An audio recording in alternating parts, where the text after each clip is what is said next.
We're in the midst of a huge transformation where our peers, communities, and workplaces are all really melding into one. Welcome to Reimagining Company Culture. My name is Christina Giordano, and I'm the Community and Partnerships Manager here at AllVoices, and my pronouns are she, her, and hers.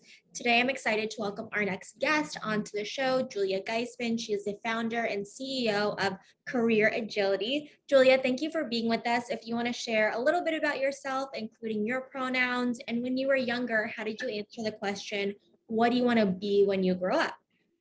Well, Christina, first of all, thank you very much for inviting me to participate, because it's true, work is undergoing a massive upheaval.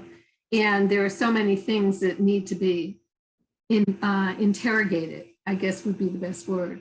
But a little bit about my background. I founded CareerAgility because I was distressed over the lack of representation other than, honestly, white men in positions. So, but that kind of gets in further into the interview. But so with CareerAgility, we focus solely on inclusion because that is the more difficult aspect of DE&I to measure.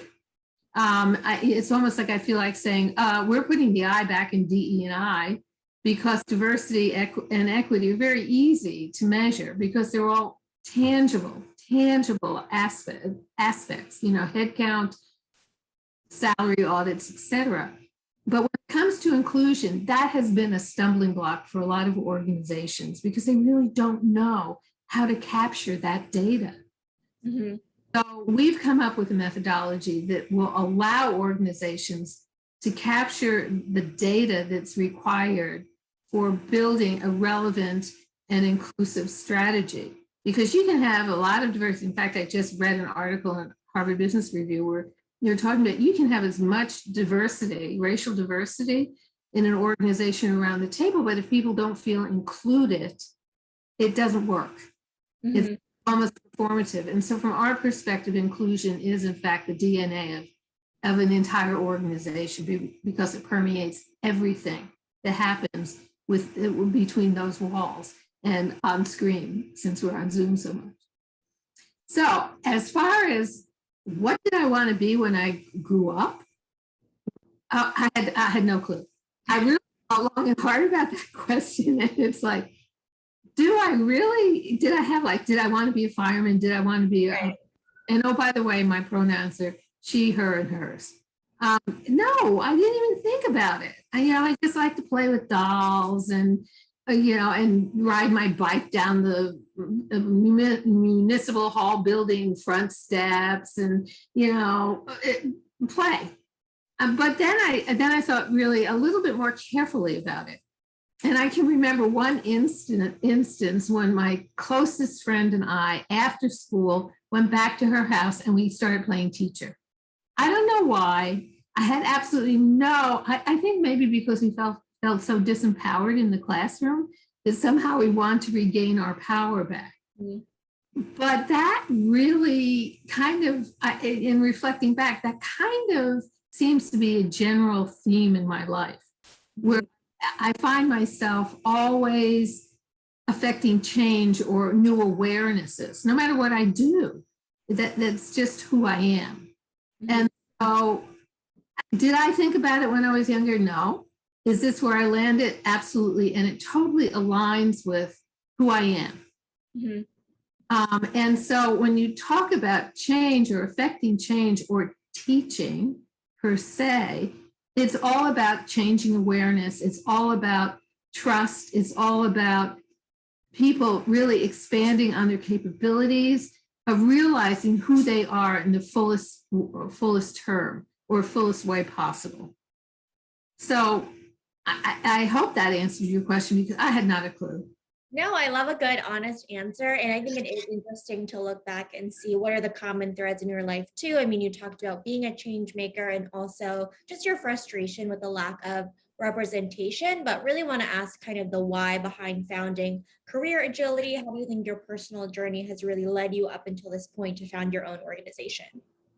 Well, actually, there are a number of things. One is I've been a woman in business for more years than I'm willing to admit to. and both internal to an organization and external. And I have had the direct experience of being marginalized as a woman and not being taken seriously, having microaggressions. And, the people who made the microaggressions, or who were involved with the microaggressions, really didn't understand. I knew at that moment in time, this person in particular would never understand, ever. So I didn't bother to deal with it, but there were a lot of microaggressions. I was an East Coast person living in Denver, Colorado, and the energy is very different. Yeah. That was, in some ways, being an outsider looking in. Growing up, my family situation was such that I was an outsider looking in. So I know what it is to be excluded from the mainstream. So that, and that actually did inform my worldview. But then when I was teaching in the MBA program at Boston University, I started watching the women in the classroom. Now, albeit the class was large, there were 55 students, mostly men. Maybe a third were women. And the women were quiet and the men would dominate the conversation. Anyway, without going into great detail, I did an experiment. I was upset about it.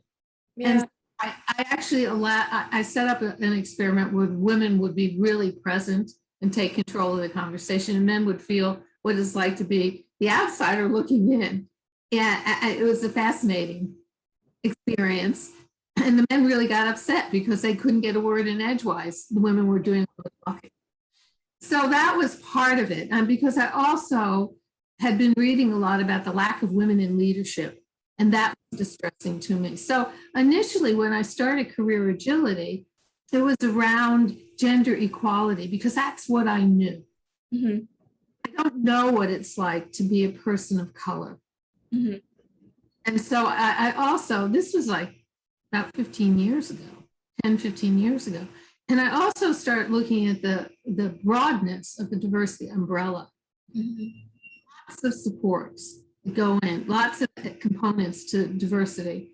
And so the question was, what will be the easiest component or entree into a company that would, in fact, alter awareness around inequality or inequity, lack of diversity? And honestly, I, as a white woman, and this ties into the question about privilege, as a white woman, I know that white men have other women in their lives.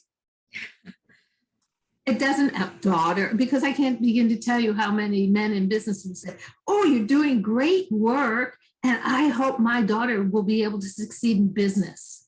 So, I started realizing that what's the most relatable or common denominator or easiest point of entry, and it was gender.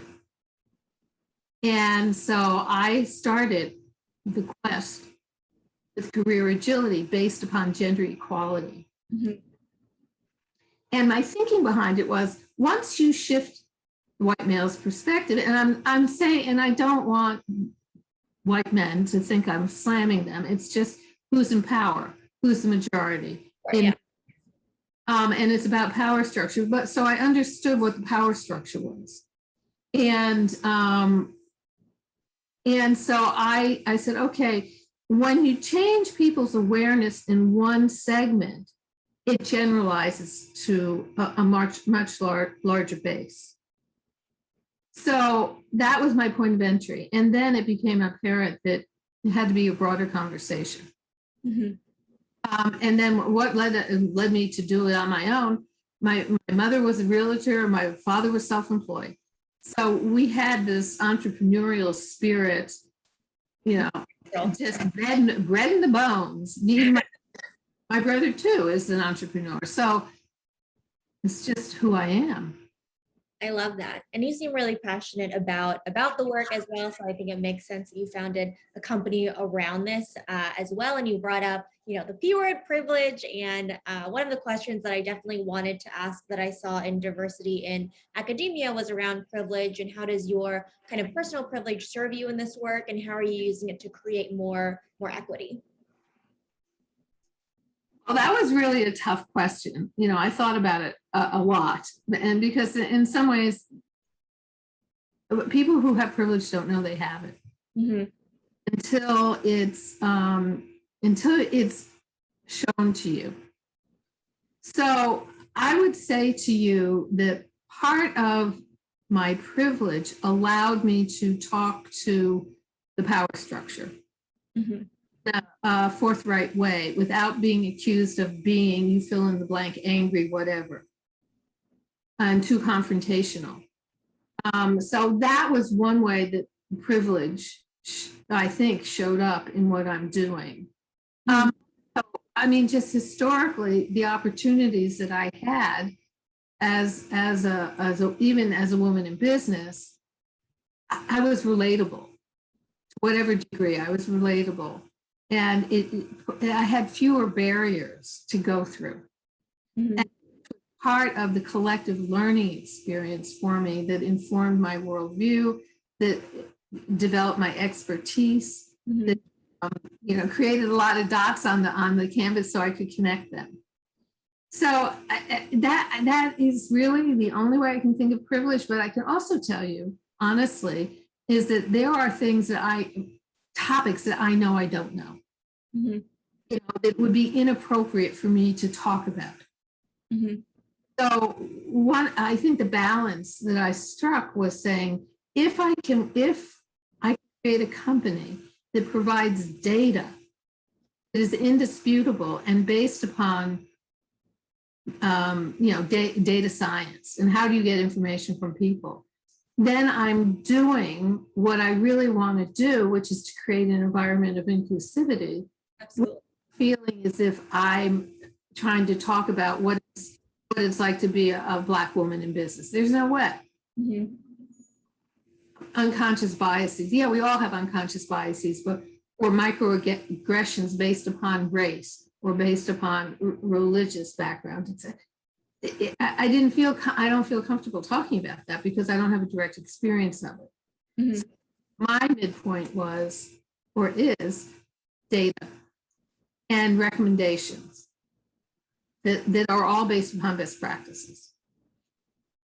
I think that definitely makes sense. And I definitely want to dig into just the data and the kind of science behind creating an inclusive environment. And I think that starts on something that you touched on too, which is internal reflection and that work to really create an inclusive mindset for individuals as well. In your experience, where do we begin in building out those tools and skills to really operationalize that, to create that inclusive mindset? What does it really look like in practice? Well, first of all, people need to understand what a mindset is. Okay, and the mindset is really intentionality. It's sometimes fixation. It's the way we perceive the world. Right. Okay, so we filter everything through this mindset. Most of us have a mindset of exclusion. If people don't look and act like us, if an idea challenges our expertise or is nothing that I know about, if there's an experience that takes me out, or opportunity or possibility that takes me outside my comfort zone, I'm going to say no. So shifting that around and saying, rather than saying no, and there are times that you do have to say no, honestly, but rather than saying no to those new things, to sit back and say, that's interesting, to be curious about it, so that you begin to start, rather than excluding, you start entertaining possibilities. So I have a model around an inclusive mindset of five C's. I call them 5 C's. One is curiosity, which everybody knows. Everybody's curious about something, The other is collaboration. We all know how to collaborate. We all get on teams. Some people maybe are less collaborative than others, but it's not foreign to us.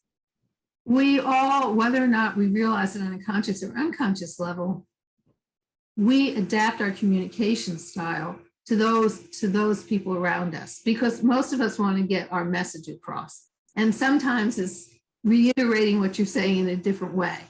But nonetheless, we know how to adapt our communication style. We also know what it is to be courageous. You know, at some point in our lives, we were courageous. We ventured out of our comfort zone to do something. Mm-hmm. And lastly, we all know what it is to be committed to something that we care about. Absolutely. So the commitment, from my perspective, interestingly enough, when you have an inclusive mindset, is really a commitment to being inclusive in your thinking or the way you behave. But in the end, it's really like serving you. Commitment to you, because the more you are curious, the more you are collaborative, the more you're willing to venture out of the unknown into the known, cautiously, if necessary, the richer you become and the more valuable or more interesting you are. And same thing with organizations, that if an organization is built on homogeneousness or groupthink, it limits their innovation. It limits their ability, new product development. It eliminates opening up new market segments. It has implications, you know, from the consumer perspective. Ultimately, it affects profitability. And when you start thinking about the workforce and planning for the future of the workforce, the younger generation, and I know this because I'm an adjunct professor at one of the local universities, undergraduates, and I know that they want to work for companies that are diverse because that's what they know. It's familiar milieu, for lack of a better term, you know, environment. They want to work for companies that have a sense of social responsibility. And in fact, McKinsey did a survey fairly recently of new graduates, you know, of job candidates. And 37% of those involved in the survey said they wouldn't even bother to apply to companies that didn't have diversity and were not somehow socially engaged from a social responsibility perspective. Well, 37%, some people would say that's not a big average or a big percentage. I would say that's more than 1/3 of the workforce. And so if you're going to be able, if you want to be able to attract and retain top talent now and into the future, you have to understand that you have to become diverse. It's no longer a luxury or an option. It is an imperative. There's so much untapped talent out there that organizations are missing out on. Mm-hmm. They're in a mindset of exclusion. And I can tell you there are so many companies that go on pedigree. Oh, if you graduated from Dartmouth, we'll hire you. Or from Harvard, we'll hire you. Oh, forget about a state school. Oh, you went to UMass? Nah. No, we want the Harvard graduates. I live in Boston, so I'm kind of tuned into this. And that also is very limiting for organizations. So the inclusive mindset is really around curiosity, collaboration, communication savvy or adaptability, commitment, and courage. I think that commitment that you touched on is really important, being intentional and deliberate and understanding kind of where your mindset is as well. And as you mentioned, it influences the product, innovation, the workplace, attracting and retaining talent. Another big piece of attracting and retaining talent is people managers and who you're working with on a daily basis. Could you provide, you know, an example of maybe a good, great, and above and beyond decision or process that people leaders can demonstrate their inclusive kind of leadership skills, whether that's hiring, feedback, or, you know, training? Being aware of your surroundings. In other words, who's at the table? And it doesn't matter if it's a virtual or a Zoom call or if it's on site in the office. Who's missing? Who hasn't contributed to the conversation? Who can I, when we have special projects, asking yourself, have I distributed those special projects equitably to everybody on my team? Have I given everybody a shot? Mm-hmm. Who is ready to be promoted? On what basis? What are the competencies that I am evaluating performance on? Am I doing a performance appraisal once a year? Or am I having an ongoing conversation with the members of my team and listening, asking questions, listening to what they have to say, what their dreams are, and working with them in order to be able to realize those dreams, from a professional perspective. Now, some people are very happy in the position functional area that they're in. They don't want to advance. That's fine. But you need to know that. You don't want to promote somebody if they don't want to be promoted. So first of all, is self-awareness. You need to be aware of what you're doing as a manager. Sometimes we get so blinded by our goals, we can't see really the opportunities in front of us. So self-awareness is critical. Do a self-assessment. I created the self-assessment of an inclusive mindset. How inclusive are you? Or exclusive? And then, identify what those areas are and start working on them. Are you willing to step out of your comfort zone? Are you willing to give up some control by delegating an activity on the team or a team project to somebody that you might want to hold on? You might want to hold on to the reins of that. Mm-hmm. How much are you going to allow people to grow? And looking around the table, who's there? Are there enough women?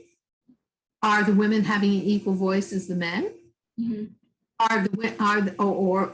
Are there people of color? Again, are people of color and women having their ideas co-opted by the men? Or not listened to? One of the things a lot of people, the underrepresented, will tell you, I'll put an idea out. Nobody pays attention to it until some white dude 5 minutes later says the exact same thing and claims ownership to it. Yeah. And so even if that does happen in a meeting, then it's incumbent upon the manager and say, you know what, so-and-so mentioned that previously. I'm so glad that people are beginning to hear it, and let's make sure so-and-so is involved in that idea, in executing that idea. Mm-hmm. So manager can do. Managers, everybody will tell you in leadership development that self-awareness is fundamental to a successful leader or a manager. Self-awareness is really important. That internal work that you're doing, that sounds like a lot of the questions that you're asking yourself as well, is once you do that internal work, you need to take action on it, right? And look around the table. If you don't see faces that are different than yours, if you don't see that diversity, you need to then act upon that as well and make a concerted effort to make those changes. It sounds like there are easier ways to kind of measure kind of metrics around diversity, representation. Inclusivity is a little bit more kind of intangible for some folks, and a lot of people love to ask questions around measuring progress, measuring their success. Are there any kind of KPIs around inclusive leadership that you think we can externally measure people managers on? Well, accountability has been one of those conundrums. Okay, now I'm biased. Okay, I'm biased in that I believe data is critical for being able to get the more subtle view. There's an expression that data makes invisible things visible. Mm-hmm. So one of the things is that when you measure inclusion, it's about employee perception of the whole. It's not about employee engagement is important because of the individual. Sure. I experienced this, but what does the collective body perceive the collective culture or systems? How is that perceived? So one way of holding people accountable is being able to measure or get data on shifts in employee perception. Mm-hmm.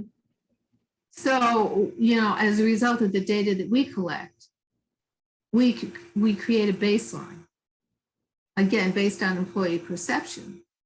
And when you think about every activity around the infrastructure, the human infrastructure, or the people development side of the house, benefits, for example, paid time off, being respectful of the culture, all of those things really are about changing employee perception about the culture. And nobody has any central repository or central point upon which to evaluate any changes in perception. So if let's say within a functional area, you find that the underrepresented are not getting promoted enough, or you can dig down into that data. That's the data that's the thing that's indisputable. You just dig in and say, okay, this is a problem. What are we going to do to address it? So, but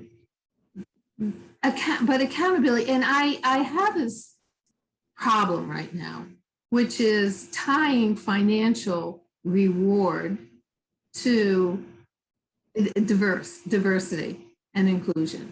Let's dangle a carrot in front of you, and if you achieve certain things, if you have a more diverse workforce, we will give you a bonus. And to me, that seems negative.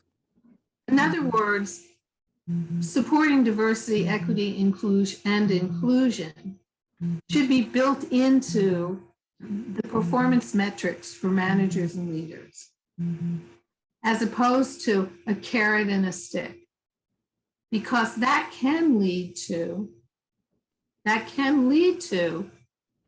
dishonesty, because people want more money because they think they don't have enough, which means they'll never have enough. So that becomes an artificial incentive. For example, the CEO of Delta Airlines has come up with this whole thing around vaccinations. He said, what he's saying is, rather than rewarding people, giving people money to get vaccinated, he's basically going to put a surcharge on their health insurance if they're not vaccinated, which is a very interesting approach.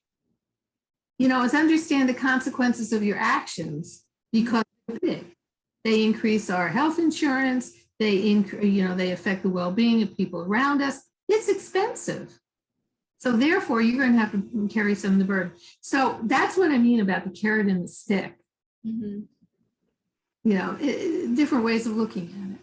Absolutely. There are different ways and different strategies of achieving these goals. And a lot of folks are testing out different things and seeing what's kind of sticking in this new world of work that we're all navigating together. One of the points that you emphasized is this employee perception and things that people are doing to make the workplace kind of more favorable for employees. Sometimes people leaders are talking about employees as their internal customers. And the way to kind of get that employee perception and feedback is to ask.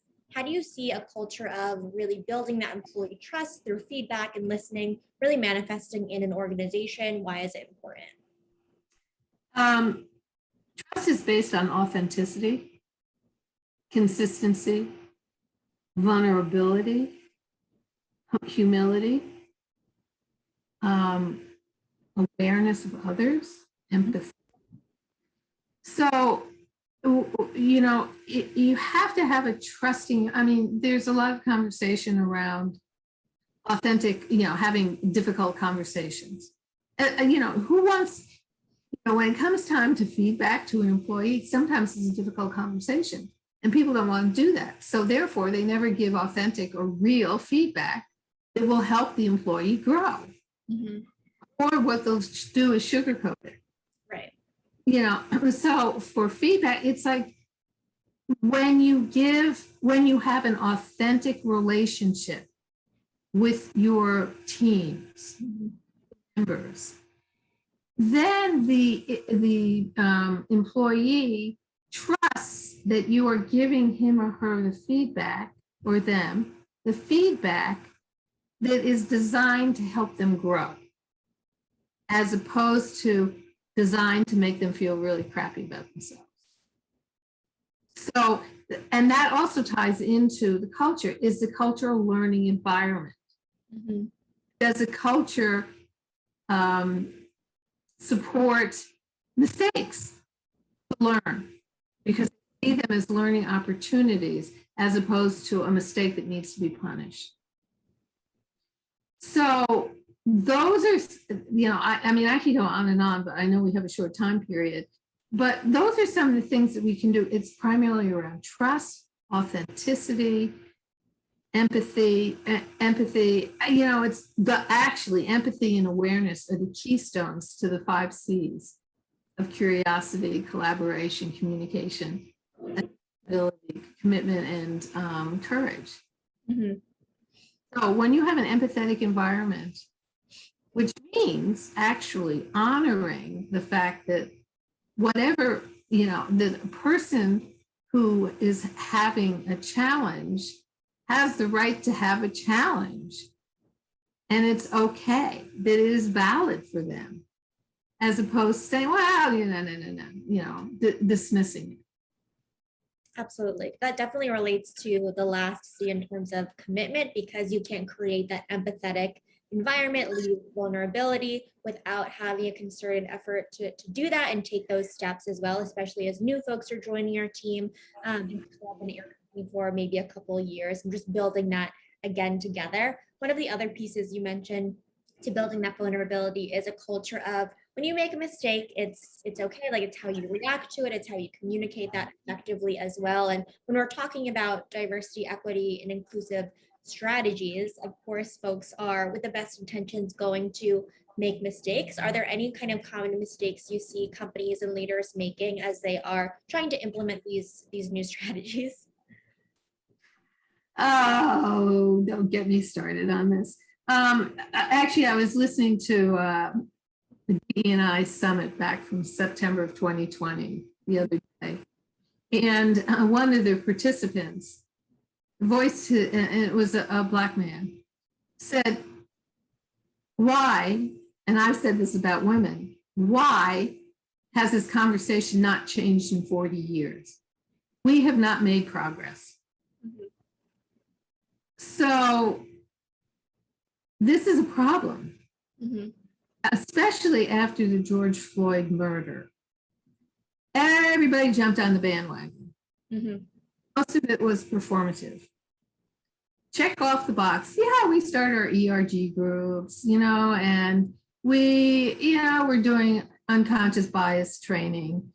And, it's very performative without looking deeply at the culture, looking at development opportunities, looking at advancement opportunities, looking at the overall environment for supporting people's success, looking at the diversity in the culture.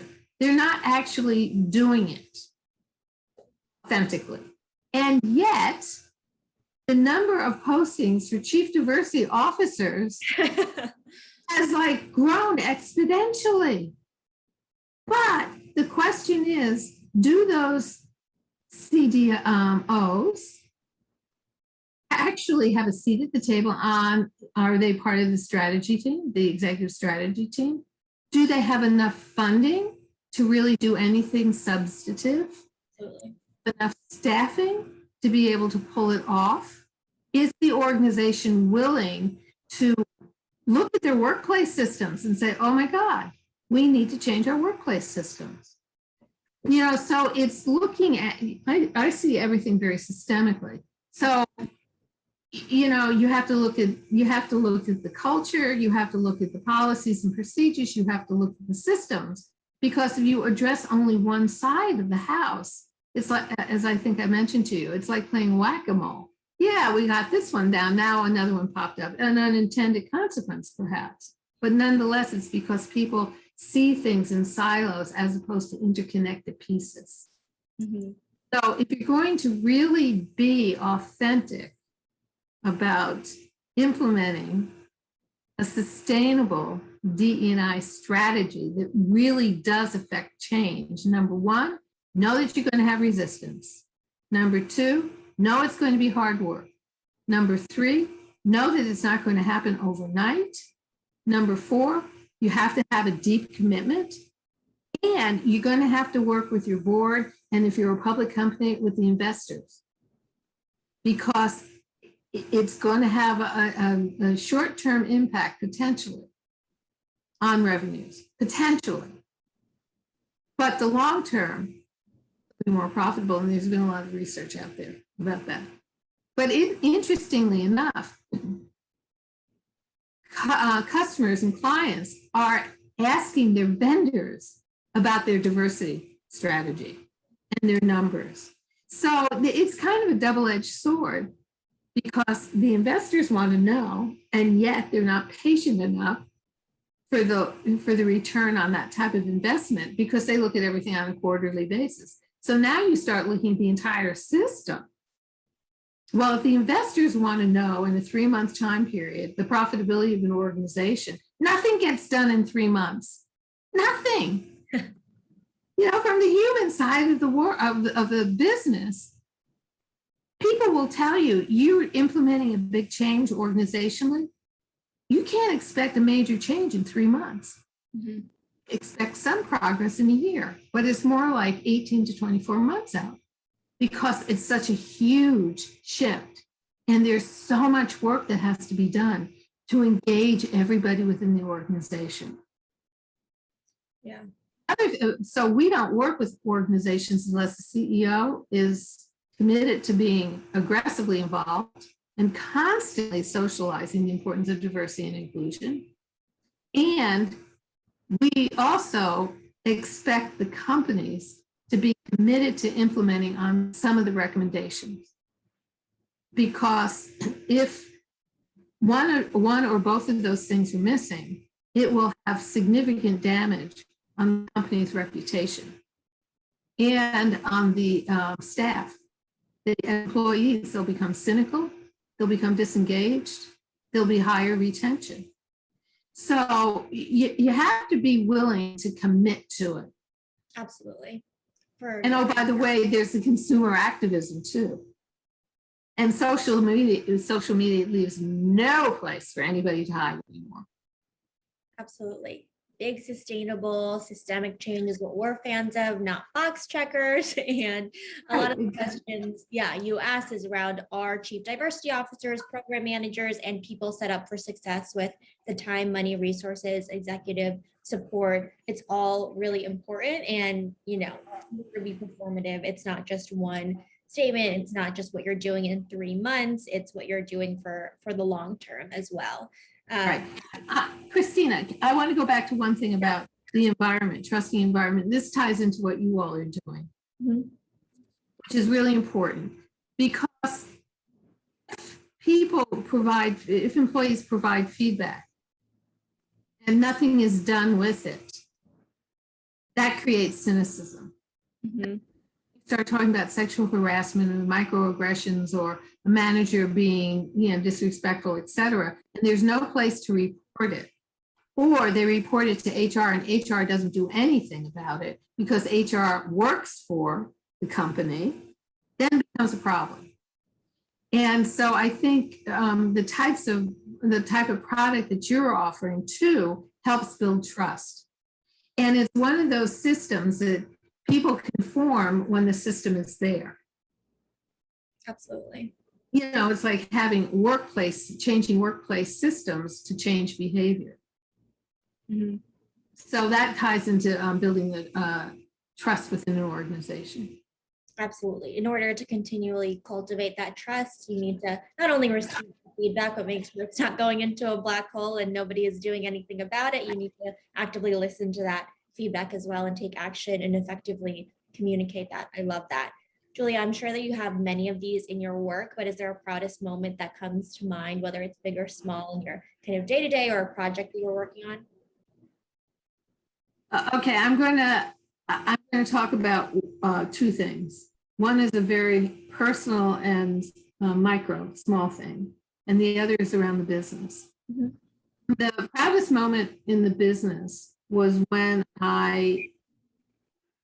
we got our first client to do the to do the LEAP audit.